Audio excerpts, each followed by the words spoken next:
Boas-vindas a mais uma análise. Hoje a gente vai mergulhar de cabeça num dos mistérios mais caóticos e fascinantes da mente humana: os nossos sonhos. Vamos tentar descobrir as engrenagens ocultas que constroem aquelas imagens super absurdas que aparecem enquanto a gente dorme.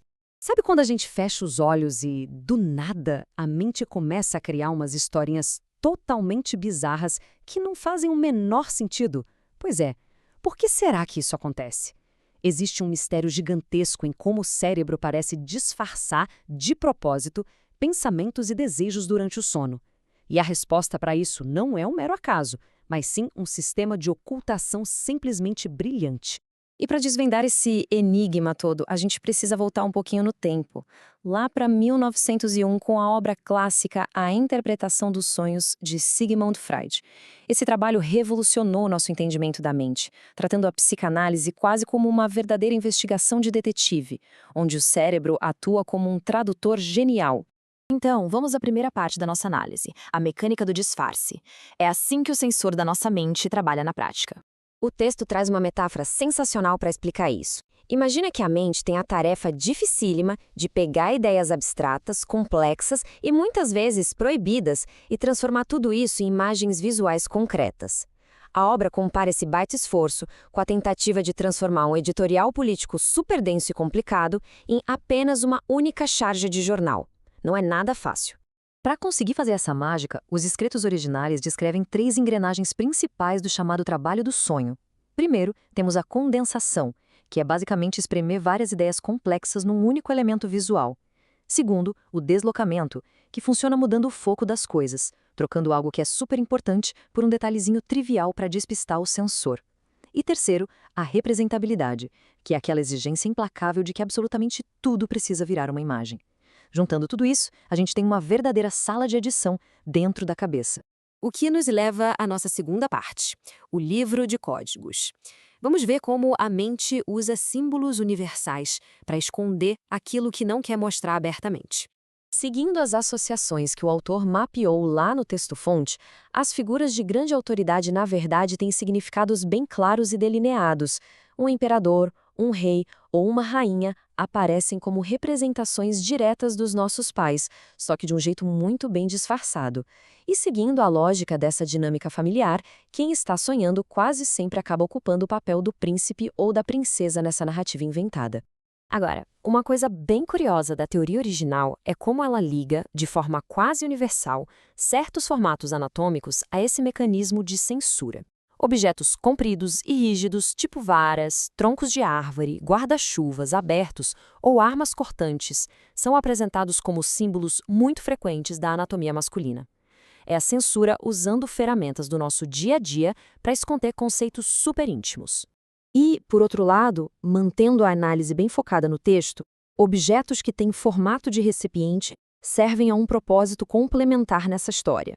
Caixas, navios, estojos, fornos e até cômodos fechados são usados direto pela engrenagem do sonho para simbolizar a forma e o ventre femininos. A arquitetura física de um lugar vira, de um jeito bem fascinante, a própria arquitetura do corpo. O ponto mais impressionante é que até as ações físicas mais ordinárias ganham uma dupla função nesse código onírico. O ritmo e o movimento repetitivo de subir degraus ou escalar uma escada de mão, por exemplo, são interpretados pela obra como uma representação ritmada da intimidade física. Ou seja, o esforço literal de subir disfarça totalmente o desejo real e primário que existe por trás daquilo. Tá, mas e aquelas perdas e aflições clássicas que a gente sente no meio de um pesadelo? Tipo, a queda inexplicável de um dente, a calvície repentina ou até perder o chapéu num momento bizarro. Segundo o material de origem, essas coisas apontam para ansiedades infantis que não foram resolvidas, especificamente um medo físico e profundo ligado à castração. Essas perdas nos sonhos funcionam como verdadeiros ecos de terrores antigos lá da nossa infância. Muito bem, vamos entrar agora na nossa terceira sessão, o kit do detetive. Afinal de contas, como é que se decifra toda essa charada? Tem uma frase na obra que resume muito bem a filosofia de tudo isso. A ideia central é que um sonho, por mais caótico e maluco que pareça por fora, nunca é só um monte de absurdos aleatórios. Na verdade, é como um texto altamente estruturado, muito parecido com inscrições hieroglíficas da antiguidade. Ele pode ser lido perfeitamente, desde que o tradutor saiba exatamente quais são as chaves de leitura corretas da nossa mente. E, na prática, para resolver esse enigma, a investigação precisa atuar em duas frentes combinadas. O primeiro passo é coletar as associações livres da própria pessoa que sonhou, puxando memórias, emoções e ligações linguísticas que são super particulares dela. O segundo passo exige cruzar exatamente essas pistas individuais com aquele dicionário de símbolos universais que a gente acabou de ver. É essa mistura engenhosa que finalmente quebra o código e revela a mensagem secreta. E para fechar o caso, vamos dar uma olhada em como esse trabalho de detetive psicanalítico funciona de verdade em alguns estudos históricos presentes no texto. O primeiro caso histórico relata um sonho vivenciado pelo icônico estadista Otto von Bismarck. O sonho manifesto, ou seja, a historinha literal que ele lembrou, era mais ou menos assim.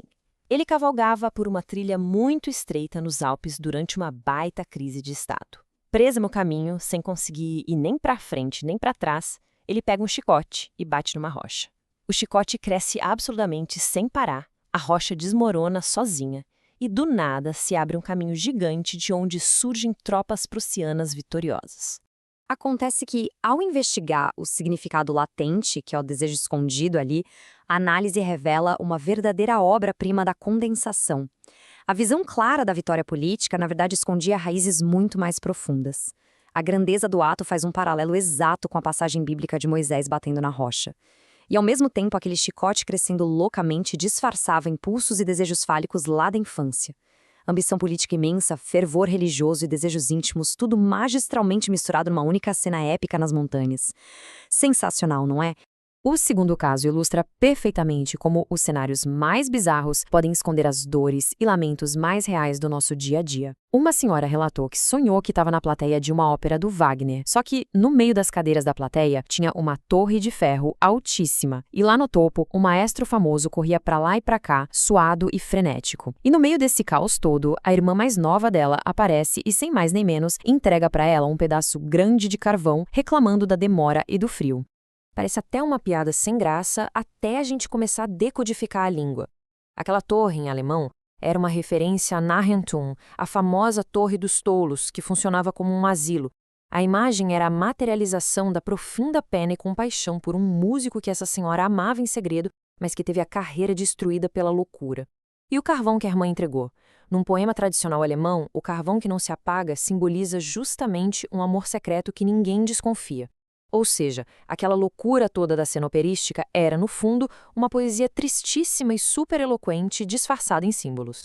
É simplesmente assombrosa a precisão silenciosa com que a mente mascara e encobre seus próprios arquivos através desses cenários surreais.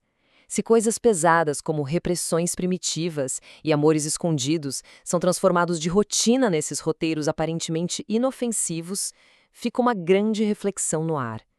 Que segredos será que a mente inconsciente já está se preparando para disfarçar hoje à noite, assim que as luzes se apagarem?